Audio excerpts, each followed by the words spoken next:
Peace, family.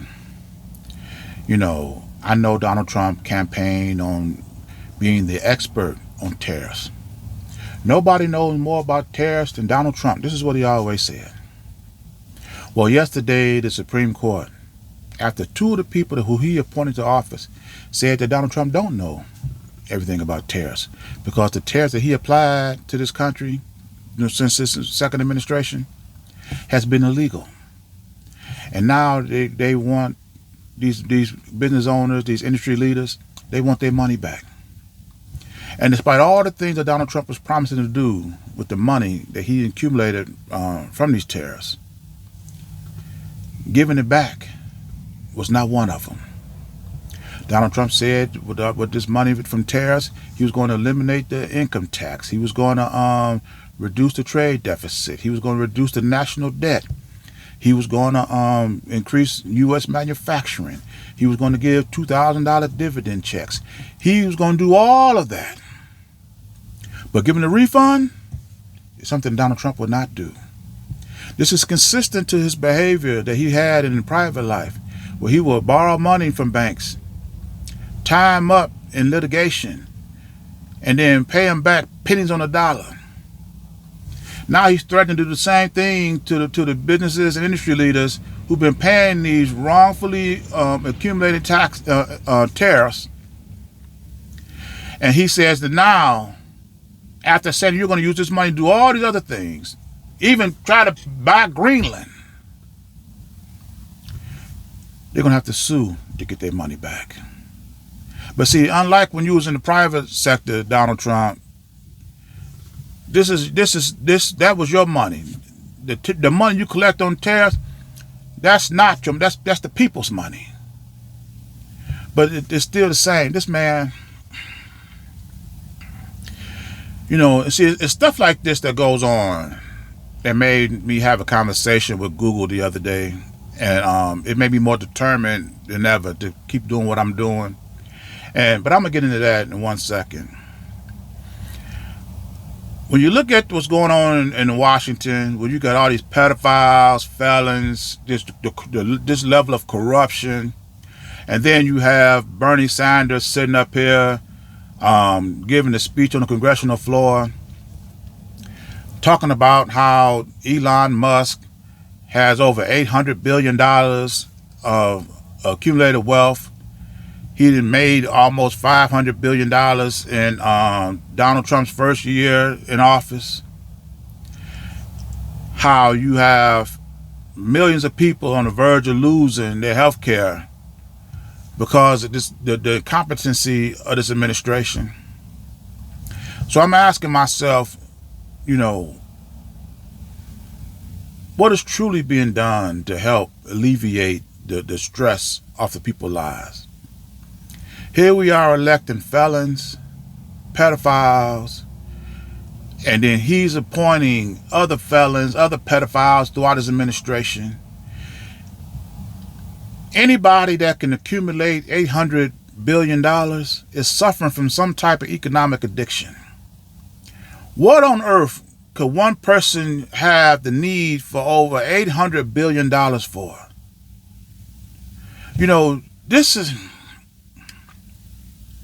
And what is Congress doing? Left or right? What are they doing? Nothing.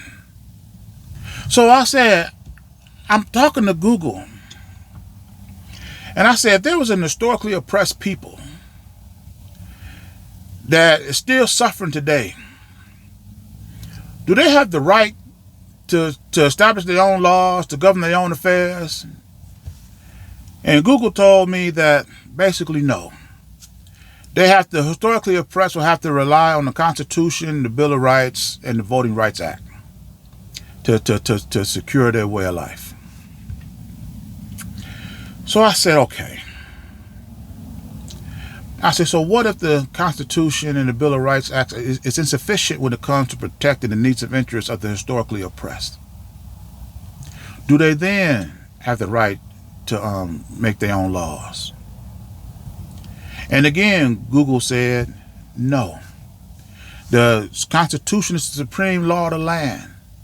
And all laws have to come through that. You know,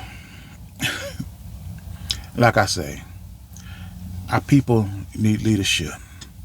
And if our people was up under my tutelage, they would know that artificial intelligence is a digital replica of actual intelligence.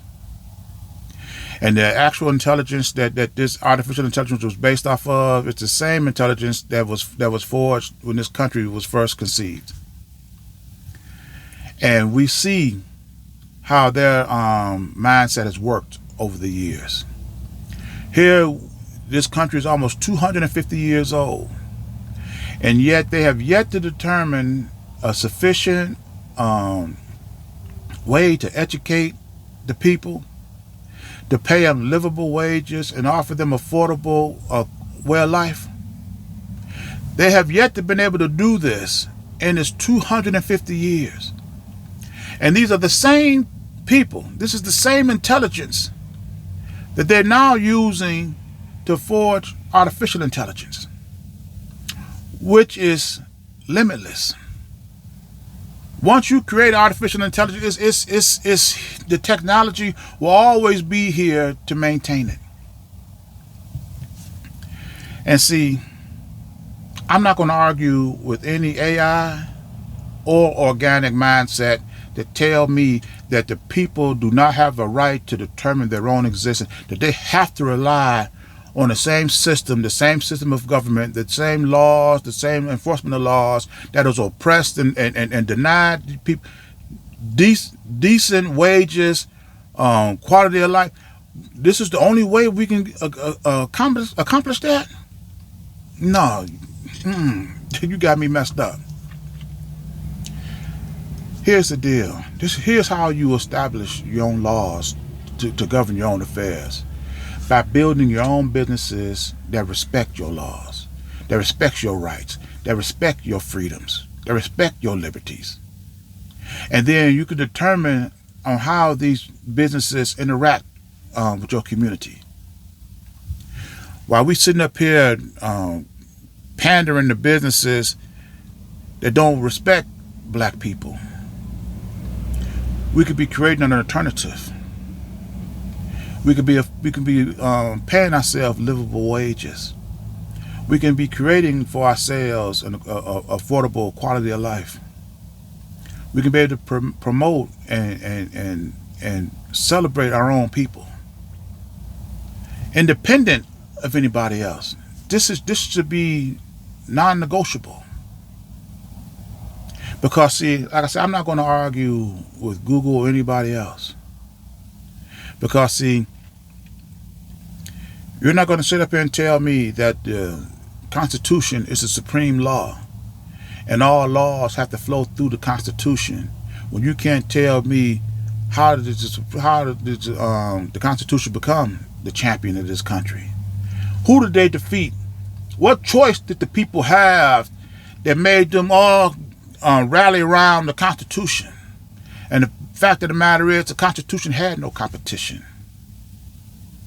Because, you see, if it actually did, there's no way it would be the champ.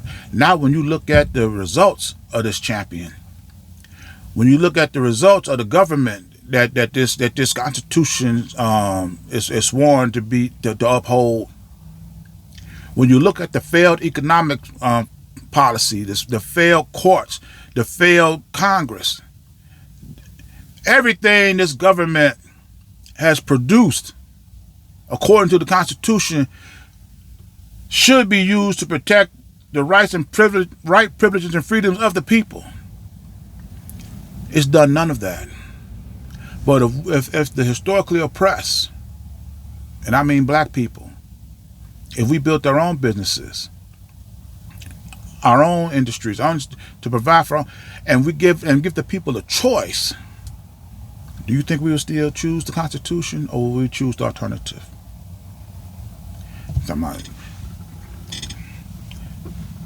We're going to proceed, regardless of what Google or the Constitution say, to creating our own laws and creating our own businesses and our own institutions to govern our own affairs. This is like I said, this is a non-negotiable agreement that we should have amongst ourselves.